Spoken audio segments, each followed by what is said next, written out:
मूकं करोति वाञ्छालं पंगुं लंघयते गिरिं यत्कृपातमहं वन्दे परमानंदमाधवं श्री गुरुदीनतारिणं श्री चैतन्य ईश्वरम। हरे कृष्णा, आप सबका स्वागत है। आज हम करेंगे नारद भक्ति सूत्र। बहुत ही अच्छी किताब है ये। आपको आपकी भक्ति अगर आगे बढ़ानी है तो ये किताब बहुत ही बेस्ट है, सबको ये किताब पढ़नी चाहिए।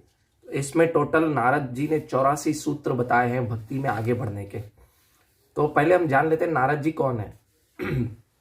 एक्चुअली हमारे शास्त्रों में नारद जी बहुत ही जैसे श्रीमद् भागवतम देखें, first canto first chapter, first canto में 4th और 5th और 6th 3 चैप्टर में नारद जी का बहुत ही मुख्य वर्णन हुआ है।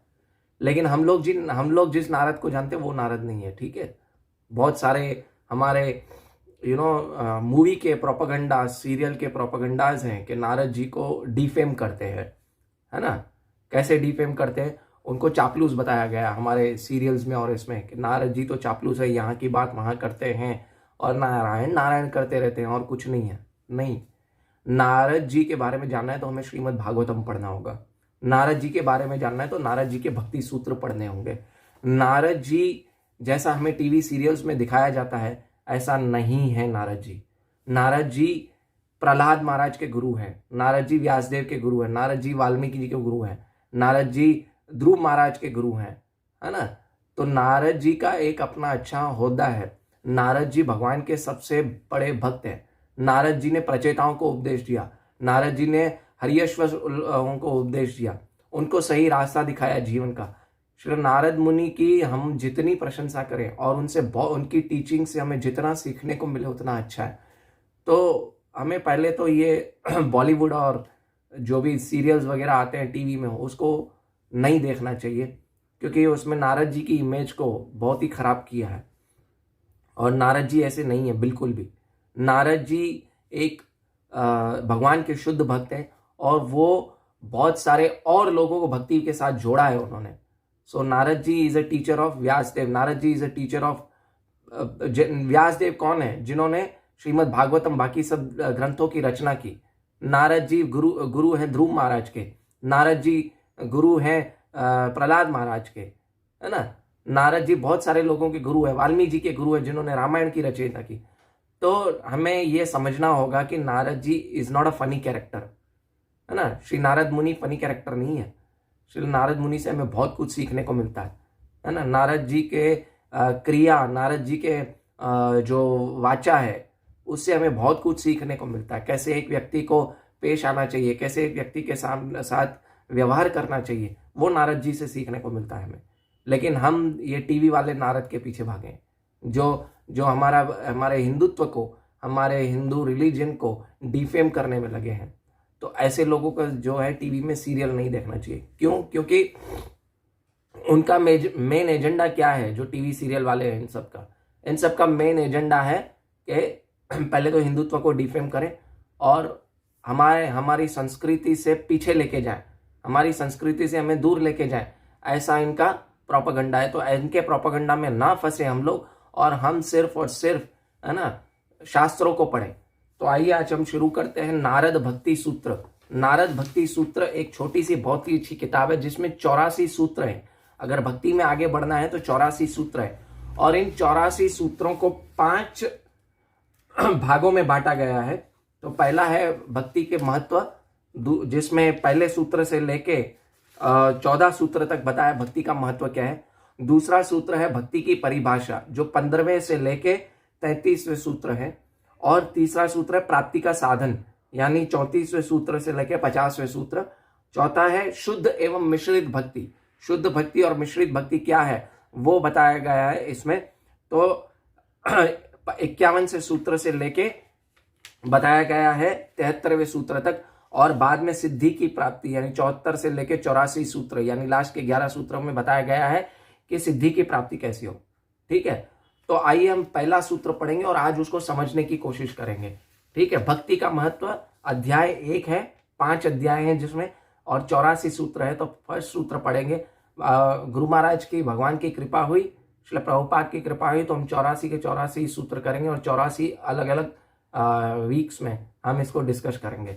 ठीक है, तो मंगलाचरण कर लिया हमने। हम शुरू करते हैं। फर्स्ट सूत्र है अथातो भक्तिम व्याख्यास्यामः। अथातो भक्तिम व्याख्यास्यामः यानी इसका अनुवाद है कि अब इसलिए मैं भक्ति समय सेवा की पद्धति का वर्णन करूंगा। तो श्रील प्रभुपाद तात्पर्य में क्या लिखते हैं उसको पढ़ के हम धीरे धीरे समझते हैं क्या है ना, भक्ति का महत्व क्या है, भक्ति क्यों जरूरी है हमारी लाइफ में, है ना। इसलिए ये पहले 14 सूत्रों में बताया है भक्ति का महत्व क्या है। क्योंकि एक भगवान का जो भक्त होता है ना, शुद्ध भक्त, उसको पता है अथा तो ब्रह्म जिज्ञासा, उसको पता है कि मेरे मनुष्य जीवन का लक्ष्य क्या है ना। और वो लक्ष्य को पाने के लिए मुझे क्या करना होगा, भगवान श्री कृष्ण की भक्ति करनी होगी। अदरवाइज मैं पुनरअपि जननम पुनरअपि मरणम पुनरअपि जननी जठरे शयनम, मैं तो ऊपर से नीचे लोकों में और माँ के गर्भ में जन्म लेता रहूंगा, मुझे मनुष्य जीवन का लक्ष्य पता नहीं चलेगा। हमने कितने हजारों करोड़ों बार मनुष्य का जन्म ले चुके हैं, लेकिन मैं इस मनुष्य जन्म का फायदा नहीं उठा पाया। लेकिन अब मुझे भगवान ने कॉन्शियसनेस ऐसी दी है कि मैं भगवान से और भगवान के भक्तों से मैं ये सीखा हूं अभी कि मुझे भगवान की भक्ति करनी चाहिए और क्या करना है, मुझे इस जन्म मृत्यु के चक्कर से छूटना है। तो भक्ति का महत्व क्या है ना। श्रील प्रभुपाद तात्पर्य में क्या लिखते हैं पहले वो समझेंगे, है ना। अब इसलिए मैं भक्ति व सेवा की पद्धति का वर्णन करने की चेष्टा करूंगा, कोशिश करेंगे, श्री नारद मुनि कहते हैं। तो फर्स्ट सूत्र हम देखते हैं क्या बता रहे हैं। तात्पर्य में परम पुरुषोत्तम भगवान की भक्ति में सेवा का वर्णन भगवत गीता में हुआ है ना। भगवत गीता में 7वें अध्याय से लेकर 12वें अध्याय तक भक्ति में सेवा कैसे करनी चाहिए, भक्ति में सेवा क्या है, उसका वर्णन हुआ है। ठीक है। और उसका सबसे भक्ति में सेवा में सबसे पहला स्टेप क्या है, श्रवणम, है ना। इसलिए 7वें अध्याय के पहले श्लोक में ही भगवान श्री कृष्ण क्या बोलते हैं, तत्शृणु मयि आसक्त मना पार्थ योगम उंजनम आश्रय। लास्ट में बोलते हैं तत्शृणु यानी भक्ति में सेवा शुरुआत होती है सुनने से, भगवान के बारे में सुनने से। श्रवणम कीर्तनम स्मरणम विष्णुपाद सेवनम, है ना, साख्यम दास्यम, है ना, ऐसे करके आत्मनिवेदनम तक, है ना। और श्रवण से क्या होगा, श्रद्धा उत्पन्न होगी। आदो श्रद्धा तथा साधु संग, भजन क्रिया, अनर्थ निवृत्ति, है ना, निष्ठा, रुचि, आसक्ति, भाव और प्रेम। तो ये भक्ति के स्टेप्स हैं। तो भक्ति के बारे में बताया गया है, भगवान श्री कृष्ण ने भगवत गीता में बताया भक्ति कैसे की जाती है। जहां भगवान कहते हैं कि आत्मज्ञानी व्यक्ति ब्रह्मभूत नामक दिव्य स्थिति में होता है, जो आनंद परिपूर्णता द्वारा लक्षित होता है, जो नित्य रहता है ना। वो हमेशा भगवान की जो भक्ति करता है, ऐसा व्यक्ति हमेशा आनंद में रहता है, वो कभी दुखी नहीं होता। क्यों?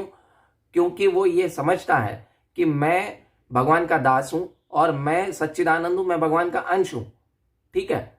तो वो सुख और दुख में, है ना, विचलित नहीं होता। क्या बोलते हैं, ये ही संस्पर्श जा भोगा दुख यो न एवते, है ना, आद्य अंत्यवतु कौन्तेय न तेषु रमते बुध। ऐसा व्यक्ति, है ना, उसको पता है जो सुख है, जो तथाकथित सुख है, उसका भी अंत है, और ऐसे में वो आनंद नहीं लेता। वो तो सच्चिदानंद स्थिति पे पहुंच चुका है, ट्रांसेंडेंटल दिव्य स्थिति पे पहुंच चुका है, और वो भगवान श्री कृष्ण की भक्ति कर रहा है। ठीक है।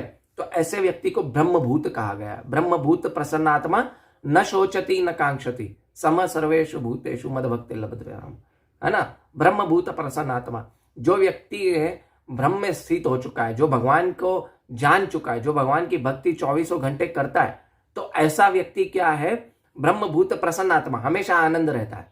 न शोचती न कांक्षति, है ना, न सोचता है, न किसी से आकांक्षा करता है। आकांक्षा यानी एक्सपेक्टेशंस नहीं करता, क्योंकि जब एक्सपेक्टेशंस करता है व्यक्ति तो क्या होता है नॉर्मली कि वो एक्सपेक्टेशंस, जब उसकी इच्छाएं पूरी नहीं होती है, एक्सपेक्टेशंस पूरी नहीं होती है, तो उसको क्रोध आता है। तो ऐसा व्यक्ति जो ब्रह्मभूत व्यक्ति है, वो कभी एक्सपेक्टेशंस करता ही नहीं है, क्योंकि उसके सामने जो आता है वो मेरिट पे खेलता है। मेरिट पे खेलता है मतलब जैसे आप बहुत सारे लोग देखें क्रिकेटर्स, ठीक है, बॉल की मेरिट पे खेलते हैं, तो वो ना शोक करता है, ना मोह करता है, ना भय करता है, वो निडर होता है हमेशा, है ना। आप देखो बहुत सारे लोग क्रिकेट खेलते हैं, बहुत बड़े बड़े क्रिकेटर्स, अच्छे क्रिकेटर्स, बैट्समैन क्यों बनते हैं, क्योंकि वो मेरिट पे खेलते हैं। तो इसी तरह भगवान श्री कृष्ण का भक्त क्या होता है, वो ना पास्ट का शोक करता है, ना प्रेजेंट में मोह रखता है, और ना भविष्य में भय रखता है, भविष्य का भय रखता है। क्यों? क्योंकि उसको पता है कि उसके सामने जो भी आएगा वो भगवान की कृपा है। सो ही डजंट, वो उसमें विचलित नहीं होता, ना ही ज्यादा प्रलोभन आ जाता है ज्यादा खुशी आने पर। तो ऐसे व्यक्ति को पता रहता है कि वो ब्रह्मभूत स्थिति में है, वो भगवान का भक्त है। जैसे प्रहलाद महाराज हुए, ध्रुव महाराज हुए, तो उनके सामने जो आया उन्हें एग्जैक्ट एज ए भगवान की कृपा, एज ए भगवान की मर्सी एक्सेप्ट किया उन्होंने। ठीक है, दूसरे शब्दों में वह आकांक्षा एवं शोक के भौतिक दूषण से मुक्त हो गया। देखिए आ गया, तब तक भौतिक अस्तित्व में होते हुए हम जीवन की हानियों पर शोक करते हैं तथा अप्राप्य की आकांक्षा करते रहते हैं। अप्राप्य की आकांक्षा यानी हम एक्सपेक्टेशंस करते रहते हैं, अरे ऐसा हो जाए तो अच्छा है, लेकिन अप्राप्य की आकांक्षा, जो मुझे प्राप्त होने वाला ही नहीं है उसकी मैं आकांक्षा, उसकी इच्छा क्यों करूं, है ना। तो मुझे ये समझना होगा कि मेरी जीवन का लक्ष्य क्या है। मेरे जीवन का लक्ष्य है भगवान श्री कृष्ण की सेवा करना। और ऐसा व्यक्ति ब्रह्मभूत पोजीशन पे आता है ना, तो वो हर एक व्यक्ति को, हर एक योनि को जिसमें जीव है उसको समान दृष्टि से देखता है। आगे तात्पर्य में आएगा, श्रील प्रभुपाद बताएंगे।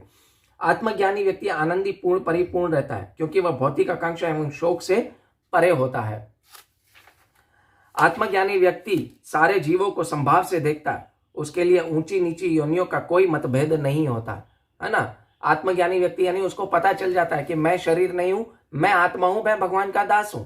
उसी प्रकार उसी व्यक्ति को यह भी पता है कि ये जितने सारे जीव हैं वो भी भगवान के अंश हैं। भगवान भगवत गीता में कहते हैं ना, ममेव अंश जीव लोके जीव भूत सनातन। तो 5वें अध्याय के 18वें श्लोक में भगवान क्या कहते हैं कि विद्या विनय संपन्ने ब्राह्मणे हस्ति गविनी शुनिचैव सुपाके च क्या पंडिता समदर्शिना। पंडिता समदर्शिना नहीं, वो व्यक्ति पंडित है जो सब योनियों को एक प्रकार से देखता है, चाहे वो कुत्ता हो, हाथी हो, बिल्ली हो, है ना, चांडाल हो या मनुष्य हो। उच्च से नीच योनि तक को सबको एक समान दृष्टि से देखता है। आपको पता है, हमारे जब जीवन में हम छोटे से बड़े होते हैं तो हमारे उंगलियां बड़ी होती हैं, हाथ बड़े होते हैं, शरीर चेंज होता है, लेकिन शरीर के अंदर एक ऐसी वस्तु है जो कभी चेंज नहीं होती। वो हमेशा जब से पैदा हुए और मरते हैं एक ही जैसी रहती है। वो आंख के अंदर एक छोटा सा काला डॉट है हमारा, उसको क्या बोलते हैं मुझे पता नहीं है, तो वो कभी चेंज नहीं होता है। क्यों चेंज नहीं होता है? वो भगवान ने हमें इसलिए दिया कि ताकि हम सबको समान दृष्टि से देखें।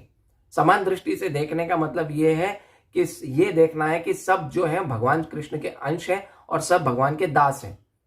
ठीक है, मैं भगवान का दास हूं, सब भगवान के दास है, सब जीव भगवान के अंश हैं। और जो व्यक्ति दुख भोग रहा है वो उसे पता है होता है कि ये माया के चंगुल में फंसे हुए हैं, मैं उसको माया के चंगुल से कैसे निकालूं अगर मुझे किसी ने निकाला है तो। एक्चुअली पंडित व्यक्ति वो है। ठीक है ना। नरसिंह मेहता का एक भजन है ना, वैष्णव वजन तो तेने कहिए जे पीड़ पराई जाने रे। हम पीड़ पराई कौन सी समझते हैं कि किसी को खाना खिला लिया वो पीड़ पराई है? नहीं, हम किसी को खाना कितने दिन तक खिला सकते हैं, लेकिन अगर हम उसको जीवन के जन्म मृत्यु के चक्कर से अगर उसको उबार पाए, उसकी हेल्प कर पाए, तो एक्चुअली पीड़ा हम जानने वाले व्यक्ति हैं। ठीक है, आगे तात्पर्य में क्या कहते हैं श्रील प्रभुपाद, उसके लिए ऊंची तथा नीची योनि में कोई भेद नहीं रहता। यहां तक भी कहा गया है कि विद्वान व्यक्ति एक बुद्धिमान ब्राह्मण तथा कुत्ते में भेद नहीं करता। वह देह के भीतर आत्मा को देखता और वह दैहिक बनावट को नहीं देखता। आ गया यहाँ पे, देखिए श्रील प्रभुपाद बता रहे, ऐसा सिद्ध आत्मज्ञानी व्यक्ति भक्ति को समझने के ये योग्य है।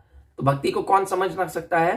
कि जो व्यक्ति क्या है, सबको एक जैसा देखता है, ऐसा व्यक्ति भक्ति को समझ सकता है। ठीक है, भक्ति इतनी उत्कृष्ट कि केवल भक्ति ही के माध्यम से भगवान की स्वरूप स्थिति समझ सकती है ना। आप ज्ञान के द्वारा भगवान के स्वरूप को नहीं समझ सकते, ध्यान द्वारा भगवान के स्वरूप को नहीं समझ सकते, लेकिन भक्ति द्वारा समझ सकते हैं। क्यों? भक्ति द्वारा यू डेवलप, हम एक भगवान के साथ रिलेशन डेवलप करते हैं, भगवान की सेवा करते हैं, तो उससे हम भगवान की क्या सेवा करते करते भगवान के साथ संबंध स्थापित करते हैं। जब हम भगवान के साथ संबंध स्थापित करते हैं तो क्या होता है, मैं भगवान के एक्चुअल स्वरूप को पहचान सकता हूं, बता सकता हूं। भगवत गीता के 18वें अध्याय के 55वें श्लोक में स्पष्ट वर्णित है कि भक्त्या माम अभिजानाति, भगवान को भक्तिमय सेवा द्वारा समझा जा सकता है, अन्य किसी पद्धति से नहीं है ना। भगवान बोलते हैं ना हम वेदसा तपसा न ज्ञान शक्य एवं विधो, क्या बोलते हैं, भक्ति से भगवान को जाना जा सकता है। 11वें अध्याय में भी बोलते हैं भगवान कि भगवान को किसी वेद तपस्या ज्ञान ध्यान से नहीं जाना जा सकता। ज्ञान से तो अहंकार आता है, लेकिन ज्ञान के साथ अगर हम भगवान श्री कृष्ण की सेवा करते रहेंगे, भक्ति में सेवा करेंगे, इसलिए भक्ति को श्रील प्रभुपाद ने ट्रांसलेशन हमेशा भक्ति में सेवा का है ना, लविंग डिवोशनल सर्विस का है, प्रेममयी भक्ति में सेवा, है ना। तो जब हम भगवान की भक्ति में सेवा करेंगे तब हम भगवान को जान पाएंगे, है ना। सेवा में कभी अहंकार नहीं आता, लेकिन ज्ञान में अहंकार आता है, ध्यान में अहंकार आता है। बहुत सारे ज्ञानी लोग घूम रहे हैं, शास्त्रों का सब कुछ पता है उन्हें, लेकिन शास्त्रों का सार उसके ऊपर फॉलो नहीं करते, भगवान की भक्ति नहीं करते, सेवा नहीं करते, वैष्णवों की सेवा नहीं करते, तो क्या है, उनमें अहंकार है। लेकिन सेवा से कभी अहंकार नहीं होता। क्यों? सेवा तो आपको नीचे झुकना सिखाती है ना। सेवा हमें सिखाती है कि मैं भगवान का दास हूं, मैं वैष्णवों का दास हूं। हमेशा मुंडी नीचे करते सिखाना चाहिए, है ना। जिस फल पे पेड़ ज्यादा होता है, जिस पेड़ में फल ज्यादा होते हैं तो वो पेड़ ही झुका रहता है, तो जिसमें वजन ज्यादा है वो पेड़ झुका रहे। तो उसी प्रकार जो भगवान का शुद्ध भक्त है वो हमेशा विनम्र रहता है ना। तृणादपि सुनिचेन तरोरपि सहिष्णुना अमानी न मान देना कीर्तनीय सदा हरि। तो इससे हमें पता चलता है कि मैं भगवान का दास हूं और मुझे भगवान की भक्ति करनी है, तो मैं हमेशा है ना डाउन टू अर्थ रहूंगा, हमेशा जमीन पे रहूंगा। लेकिन मैं सिर्फ ज्ञान ज्ञान बटोरता रहूंगा तो उससे मैं क्या है, अहंकार आ जाएगा, मुझ में अपने ज्ञान का अहंकार आ जाएगा। तो ज्ञान के साथ मुझे क्या करना है, सेवा भी करनी है, ठीक है। अन्य रहस्यवादी पद्धति भी जैसे कर्मयोग, ज्ञान योग तथा ध्यान योग, किंतु पूर्ण पुरुषोत्तम भगवान बिना उनकी भक्ति में स्वयं द्वारा समझना नहीं है, संभव नहीं है। यह भगवत गीता के 4 अध्याय के 3 श्लोक में संपुष्टित किया गया कि जहां हमें पता लगता है कृष्ण ने अर्जुन को भगवत गीता केवल इसलिए नहीं कही क्योंकि वे भगवान का भक्त एवं सखा थे, केवल इसलिए कही क्योंकि वो भगवान का भक्त और सखा है ना।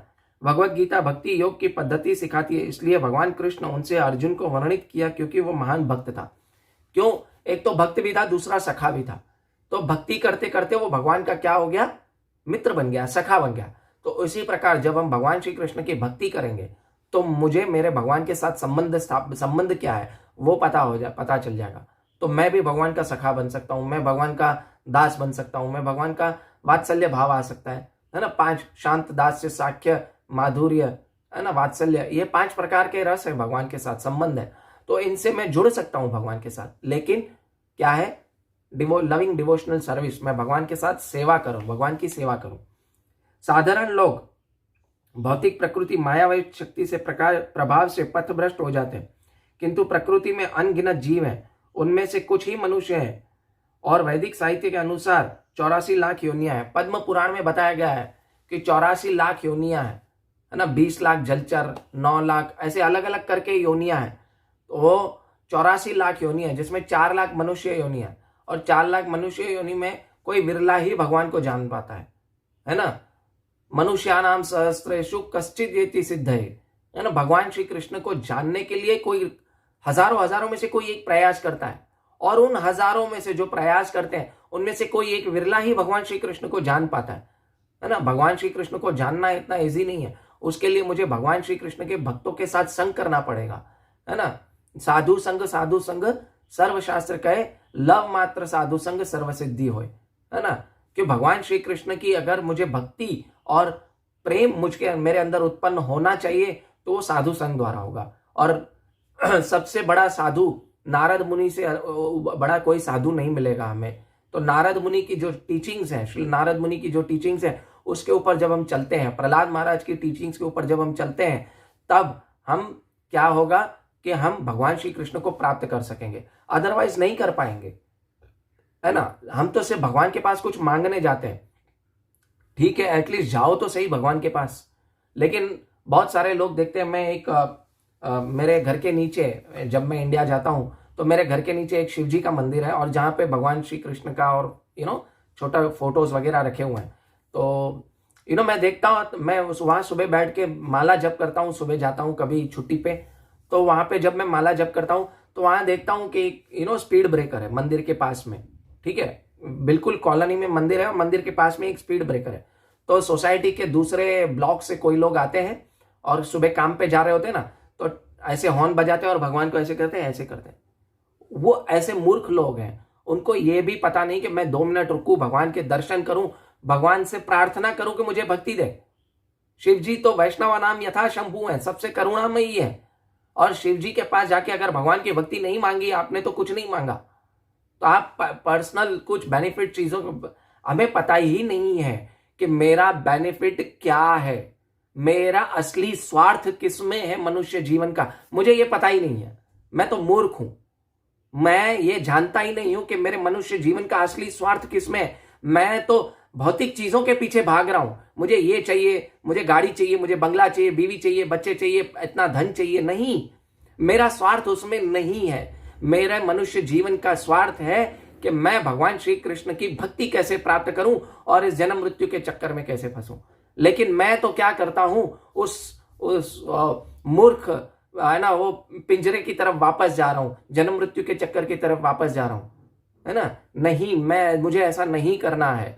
मुझे भगवान श्री कृष्ण से ये मांगना है कि मैं भगवान श्री कृष्ण की भक्ति कैसे कर सकूं, वैष्णवों का संग मांगूं, ताकि मेरी भक्ति कभी छूटे ना। ठीक है। पद्म पुराण में कहा गया है कि 9 लाख, जल में 9 लाख योनियां है, पौधों में 20 लाख योनियां, कीड़े मकोड़े में 11 लाख योनियां है, और पक्षी की 10 लाख योनियां, पक्षियों की 30 लाख योनियां, और मनुष्यों की केवल 4 लाख योनियां। इस प्रकार मनुष्यों की योनियां सबसे कम है, तो हमें सबसे कम चांस मिलता है कि इस जन्म मृत्यु के चक्कर से छूटे। लेकिन द बेस्ट चांस है ना, श्रील प्रभुपाद बोलते हैं, make use of this bad bargain, है ना, make use of this bad bargain and go back home, back to godhead. भगवान के धाम वापस जाना है तो इस बैड बार्गेन का यूज करो और भगवान श्री शरीर का यूज करो और भगवान श्री कृष्ण के पास वापस जाओ। लेकिन हम लोग ये नहीं करते हैं। क्यों? क्योंकि मैं तो आहार निद्रा भय मैथुनम च समान एतात पशुविनम, आहार निद्रा और भय मैथुन इन सब के पीछे भागता हूं। बस मुझे जीवन की बेसिक नीड पता नहीं है, मनुष्य जीवन का लक्ष्य क्या है। लेकिन नहीं, मुझे कोई बोलने आएगा ना, सपोज आप किसी 30 साल के हो, ठीक है, आपको अच्छा ज्ञान है, अच्छी भक्ति कर रहे हो, वैष्णव का संग कर रहे हो, कीर्तन कर रहे हो, प्रसाद पा रहे हो, 4 नियमों का पालन कर रहे हो। आप किसी 55 साल या 57 साल 58 साल 60 साल के बूढ़े को जाके बताओगे ना भक्ति ऐसे होती है, ये होती है, तो क्या बोलेगा पता है आपको? ये मेरे साथ हो चुका है। फिर मैंने ऐसे बूढ़े लोगों के पीछे टाइम वेस्ट करना ही छोड़ दिया। मैंने यंग लोगों के पीछे बोल जाता हूँ, यंग लोग आए, यंग जनरेशन आए, ताकि वो भगवान की भक्ति करे। क्योंकि बूढ़े लोगों अभी समझेंगे नहीं। क्यों? क्योंकि उन्होंने जवानी में कुछ किया ही नहीं, तो वो क्या बोलेंगे, हमने बाल ऐसे ही सफेद नहीं किए। अरे मैं तो बोलूंगा, सालों तुम लोगों ने बाल धूप में ही सफेद किए हैं, है ना, तुम लोगों ने बाल धूप में ही सफेद किए हैं। तुमने भगवान की भक्ति की नहीं, और तुम करते नहीं, और ना किसी को करने देते हो। जब मैंने शुरू में भक्ति स्टार्ट की तो बहुत लोग बोलते थे, अरे ये तो बुढ़ापे का काम है, माला छोड़ कुछ कर जीवन में। मैंने बोला अच्छा ठीक है, आप 60 साल के हो, आप माला हाथ में पकड़ो, तो वो भी नहीं करना है उनको। तो मैं बोला फिर आप अपने रास्ते, मैं अपने रास्ते भाई, है ना। तो ये बहुत सारे लोग एक और देते हैं, क्या तुम पूरा दिन माला जप करते रहते हो, माला जप करते हो, माला दिखाते हो, माला दिखाते हो, 24 घंटे हम तो भगवान को याद करते हैं, मन में याद करते हैं, तुम क्या पूरा दिन माला दिखाते रहते हो, माला फेरते रहते हो। मैं बोला ठीक है, 24 घंटे में से 2 घंटे आप माला पे फेर लो, बाकी 22 घंटे आप मन में जप करना। ये नहीं होगा हमसे। तो ऐसे हिपोक्रेट्स लोग हैं हमारे सोसाइटी में, जो ना खुद करते हैं ना दूसरों को करने देते हैं। माला भी नहीं करनी है, और हम करेंगे तो भी उनको परेशानी है। प्रॉब्लम ये है, हम माला लेके घूमोगे, बोलेगे तुम क्या माला टांग के फिरते रहते हो पूरा दिन। तो ऐसे लोगों को ना सुने, ठीक है। बहुत सारे लोग आपको हर्ट करने आएंगे, लेकिन जब आप समझ जाओगे मैं ये शरीर नहीं, मैं आत्मा हूं, मैं तो भगवान का दास हूं, तो हम हमेशा आनंद में रहेंगे, ठीक है। तो फिर ऐसे लोगों को बोलने दो, हाथी चलता रहता है और क्या है, कुत्ते पीछे भौंकते रहते हैं। क्यों? क्योंकि उनके सामने आके भौंकने की कोई हिम्मत नहीं होती है, ठीक है। आगे पढ़ते हैं। सारे जीवों को 2 विभाग में बांटा गया, चर एवं अचर जैसे वृक्ष, किंतु तदुपरांत भी इनके अनेक विभाग हैं। कुछ योनि हवा में उड़ती है, कुछ पानी में रहती है, कुछ धरती पर रहती है। धरती पर रहने वाले जीवों में केवल 4 लाख मनुष्य योनियां, इवन 4 लाख मनुष्य योनिया में उनके असभ्य या अपवित्र है, यथार्थ सभ्यता के स्तर पर नहीं है। हम लोग असभ्य हैं, है ना। मंद सुमंद मतो मंद भाग्य ही उपद्रता, है ना। कलो अस्मिन युगे जनाः मंद सुमंद मतो मंद भाग्य ही उपद्रता। हम मंद है, बुद्धि से मंद है ना, मंद भाग्य है, पेटू है, झगड़ालू है। श्रीमद् भागवत कहती है इंसान आजकल यही तो कर रहा है मनुष्य, इसके अलावा और कर क्या रहा है मनुष्य इसके अलावा कर क्या रहा है? झगड़ालू है, पेटू है, छोटी छोटी चीज पे झगड़ा करता है, स्वार्थी है, मंद सुमंद मत हो। उसका मंद भाग्य भी मंद है। क्यों भाग्य मंद है? भाग्य एक्चुअली भाग्यवान कौन है पता है? बहुत लोग सोचते हैं अरे ये बहुत बड़ा भाग्यवान है, बहुत पैसा है इसके भाग्य में।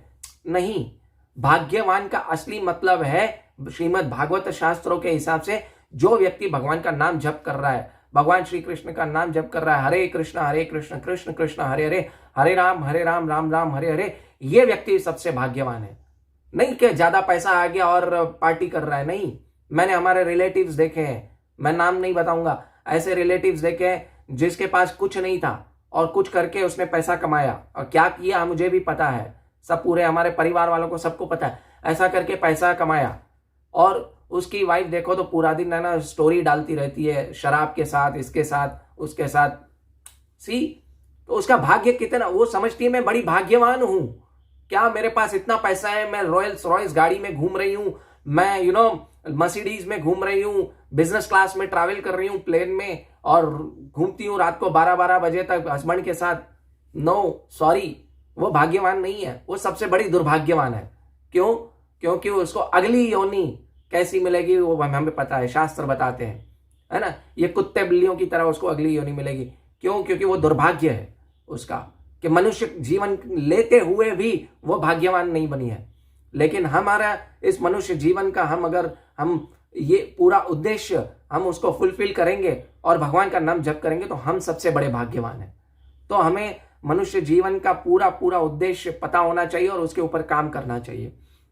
भगवान क्या कहते हैं, अगर वो ये सब उसी दिन त्याग करके भगवान का नाम जप करेगी तो भगवान उसकी प्रीवियस जो भी गलतियां उसे क्षमा कर देंगे। भगवान क्या बोलते हैं, सर्व धर्मान परित्यजे माम एकम, है ना, शरणम व्रज अहम त्वाम सर्व पापे भ्यो मोक्षयिष्यामि मा शुचा। इवन भगवान बोलते हैं अपिचेद सुदुराचारो भजते माम अमन्य भाग साधुरेव समन्तव्य सम्यक व्यवसितो ही स। एक बार भगवान श्री कृष्ण की अपिचेत दुराचार से दुराचार व्यक्ति, सुदुराचारो बोला, जघन्य से जघन्य पाप करने वाला व्यक्ति अगर भगवान श्री कृष्ण की भक्ति करने आ जाता है तो वो सम्यक व्यवसितो ही स, वो सही जगह पे आ गया है ना। क्यों? क्योंकि उसने सब कुछ छोड़ दिया और भगवान की क्या भक्ति करने आ गया, है ना। जैसे जैसे एक व्यक्ति है कीचड़ में आता है, ठीक है, कीचड़ में भरा हुआ लाद के आ जाता है और वो आके हेडपंप के नीचे बैठता है और हेडपंप चलाता है और नीचे पानी में साफ होता है। तो कोई आके बोले छी छी कीचड़ में भरा हुआ है, तो वो क्या बोलेगा, अभी मैं सम्यक जगह पे आ गया हूं, अभी सम्यक स्थिर हो गया हूं, व्यवस्थित जगह पे आ गया हूं, मैं अभी साफ हो रहा हूं। तो ऐसा है। लेकिन एक बार अगर आप छोड़ के आ गए तो वापस नहीं जाना है उधर, और कृष्ण आपको नहीं छोड़ेंगे। सबसे पहले तो एक बार अगर आप कृष्ण की शरण में आ गए तो अपिचेत सुदुराचारो भजते माम अनन्य भाग साधुरेव समन्तव्य सम्यक व्यवसितो ही स। व्यवस्थित जगह पे आ गए। जैसे हम बाजार में जाते हैं, क्या करते हैं, बाजार में जाते हैं और एक सामान लेके आते हैं, पूरी एक ही थैली में लेके आते हैं, शैम्पू, साबुन, स्नान का बर्तन, सब कुछ एक थैली में लेके आते हैं, ठीक है, सब्जी। और जब हम घर पे आते हैं तो क्या हम शैम्पू किचन में रखते हैं और सब्जी बाथरूम में रखते हैं? नहीं, उसको व्यवस्थित जगह पे रखते हैं, सम्यक जगह पे रखते हैं, अपनी अपनी जगह पे रखते हैं। उसी प्रकार मनुष्य का, जीवात्मा का सम्यक स्थान, व्यवस्थित स्थान भगवान श्री कृष्ण, हरि, गुरु, वैष्णवों के चरणों में है। यह हमें समझना होगा, ठीक है। अभी वैदिक संस्कृति विश्व भर में सम्मानित है और हर स्थान पर ऐसे लोग हैं जो इसे समझने को उत्सुक हैं। वैदिक संस्कृति सर्वोच्च सिद्धि स्तर को समझने का वर्णन भगवत गीता के 15 अध्याय के 15वें श्लोक में हुआ है। 15वें अध्याय के 15वें श्लोक क्या कहते हैं भगवान, सर्वस्य चाम हृदय सन्निविष्टो मत स्मृति ज्ञानम अपोहनम च, है ना, वेदेश्च सर्वेर अहम वेद वेदो वेदांत कृत वेदवित चाहम। भगवान कहते हैं कि सारे वेदों का संकलन करता मैं हूं और सारे वेदों का सार यानी जानने योग्य मैं ही हूं। सिर्फ मुझे जान लो और मेरी भक्ति करो। मन मना भव मद भक्तो मध्याजी माम नमस्कुरु। सब हो गया, तुम्हें सब पापों से मैं मुक्त कर लूंगा। ये भगवत गीता का सार है ना। वे सौभाग्यशाली हैं जो वैदिक संस्कृति जीवन के प्रति उत्कृष्ट हुए हैं। देखिए आ गया ना भाग्यवान। कौन भाग्यवान है? जो वैदिक संस्कृति भगवान श्री कृष्ण का नाम लेता है, वैदिक शास्त्रों का, प्रमाणों का खंडन नहीं करता, और क्या है, वो सिर्फ और सिर्फ भगवान की शरण में जाता है, ऐसा व्यक्ति भाग्यवान है। क्या हिंदू स्वयं को वेदों का अनुयायी कहते हैं। कुछ कहते हैं कि वे सामवेद का अनुसरण करते हैं, कुछ कहते हैं वो ऋग्वेद का अनुयायी है। विभिन्न लोग वेदों का विभिन्न भागों का अनुसरण करने का दावा करते हैं, किंतु वास्तव में अधिकतर लोग वेदों के अनुयायी नहीं है। क्यों नहीं है? क्योंकि उन्हें वेदों का सार पता नहीं है। वेदों का सार भगवान ने भगवत गीता में क्या कहा है, वेदेश्च सर्वेर अहम वेद वेदो वेदांत कृत वेदवित चाम। वेदों को जानने योग्य मैं ही हूं, ठीक है। इसलिए भगवान चैतन्य महाप्रभु कहते हैं कि चूंकि वेदों के तथाकथित अनुयायी समस्त प्रकार के पाप करते हैं, इसलिए वेदों को वास्तविक अनुयायियों की संख्या बहुत कम है और इस कम विशिष्ट संख्या में भी अधिकतर लोग वेदों के कर्मकांड के विभागों के पद्धतियों का आसक्त रहते हैं, और जिससे वह व्यक्ति के स्वयं को आर्थिक प्रगति के स्तर पर उठा सकता है। बस देखिए आ गया ना कि ऐसा व्यक्ति क्या करता है, कर्मकांडी है, वेदों को फॉलो कर रहा है, लेकिन वो कर्मकांड के लेवल को ही फॉलो कर रहा है। वो ज्यादा से ज्यादा स्वर्ग लोक की अलंकारी भाषाओं से आकर्षित हो जाता है और ज्यादा से ज्यादा स्वर्ग तक जाना चाहता है। उसको भी जीवन का उद्देश्य पता नहीं है। इसलिए चैतन्य चरितामृत करती है, भुक्ति मुक्ति सिद्धि कामी सकले अशांत, क्या भुक्ति मुक्ति सिद्धि कामी सकले अशांत, कृष्ण भक्त निष्कामते एव शांत। क्योंकि कृष्ण भक्त जो है उसको पता है जीवन का उद्देश्य क्या है, क्या वो कर्मकांड के पीछे नहीं भागता। वेदों के कर्मकांड विभाग पक्के अनुयायी है, विशिष्ट भौतिक फलों की प्राप्ति, देवताओं की उपासना के लिए विभिन्न यज्ञ करते हैं, और ऐसे लाखों उपासकों में से परम सत्य को समझने की पद्धति में वास्तविक में प्रवृत्त हो सकते हैं। उनको ज्ञानी कहते हैं, और ज्ञानियों की सिद्धि ब्रह्मभूत पर स्तर पर पा लेने पर या आत्मज्ञान में निहित है। आत्मज्ञान की प्राप्ति पश्चात ही भक्ति में सेवा को समझने से प्रारंभ होती है। आत्मज्ञान कहां से प्रारंभ होता है? जब मैं भगवान श्री कृष्ण की भक्ति करूंगा, है ना। ज्ञान तो एक सेकेंडरी लेवल है, पहले भक्ति करूंगा। भगवान कहते हैं तेषाम सतत युक्ता नाम भजताम प्रीति पूर्वकम ददामी बुद्धि योगम तम ये नमामुप्यांति थे। तुम्हें अलग से ज्ञान लेके जाने की जरूरत नहीं है, सेवा करो भगवान की, ज्ञान ऑटोमेटिकली भगवान तुम्हें हमारे सामने ऑटोमेटिकली प्रकट कर देते हैं। तो तेषाम सतत युक्ता नाम भजताम प्रीति पूर्वकम, प्रीति पूर्वक, यहाँ पे प्रीति पूर्वक शब्द श्रील प्रभुपाद इस 10वें अध्याय के आई थिंक 9वां श्लोक है, इसमें प्रीति पूर्वक के बारे में बताते हैं। प्रीति पूर्वक, प्रेम से भगवान की सेवा करो, है ना। प्रीति पूर्वकम ददामी बुद्धि योगम तम ये नमामुप्यांति थे, मैं उसको बुद्धि योग देता हूं, है ना। बुद्धि तो सबके पास है, ईटिंग स्लीपिंग मैटिंग डिफेंडिंग, ये 4 चीजों की बुद्धि सबके पास है, लेकिन भगवान देते हैं बुद्धि योग। बुद्धि योग क्या कि मैं भगवान आपकी सेवा करूं और इस चक्कर से कैसे छूटूं, है ना।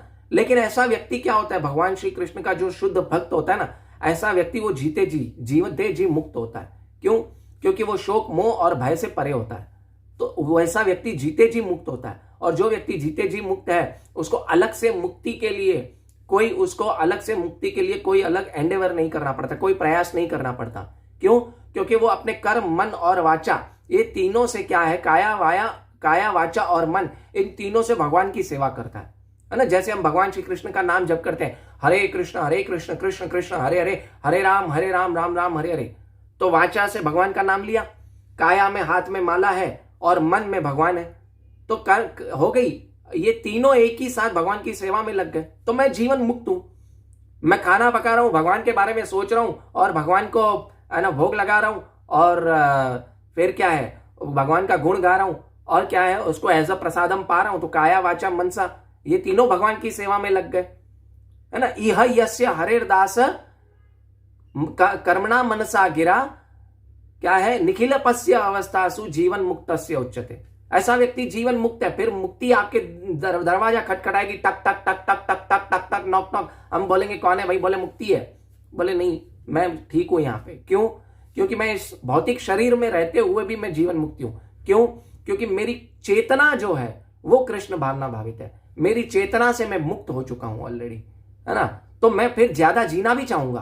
क्यों ज्यादा जीना चाहूंगा? ताकि मैं और भगवान की सेवा करूं, और लोगों को मैं प्रचार करूं, और भगवान श्री कृष्ण के, जो व्यक्ति के पास ज्ञान है, भक्ति में सेवा कर रहा है और वो प्रचार नहीं कर रहा है, तो वो भी शास्त्रों का खंडन कर रहा है देखा जाए तो जिसके पास शास्त्रों का ज्ञान है, सही ज्ञान है, सही गुरु है जिसके पास, और वो प्रचार नहीं कर रहा है शास्त्रों का, तो ऐसा व्यक्ति भी एक्चुअली पाखंडी है। उसको प्रचार करना चाहिए जितना ज्ञान उसके पास है।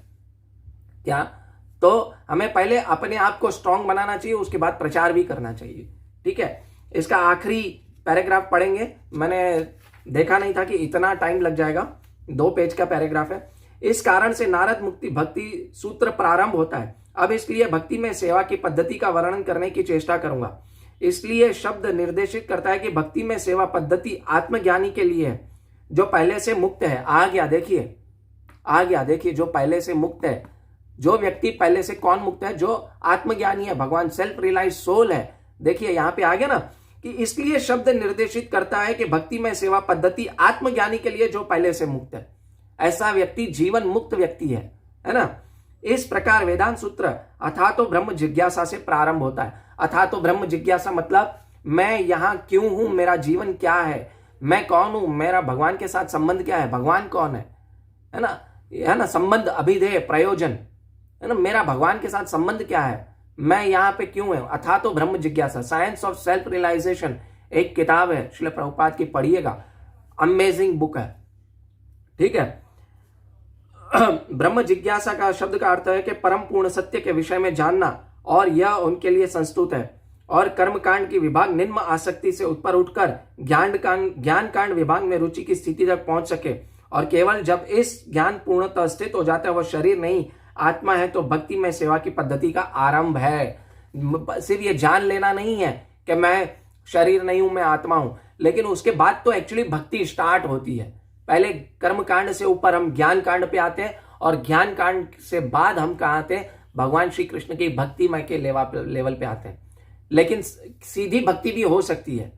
ठीक है, अगर आपको 35 मिनट 40 मिनट ज्ञान मिल गया तो आप भी भक्ति स्टार्ट कर सकते हो, हरे कृष्ण महामंत्र जप करना स्टार्ट कर सकते हो, और धीरे धीरे भगवान आपको अपने सामने रिवील करते जाएंगे।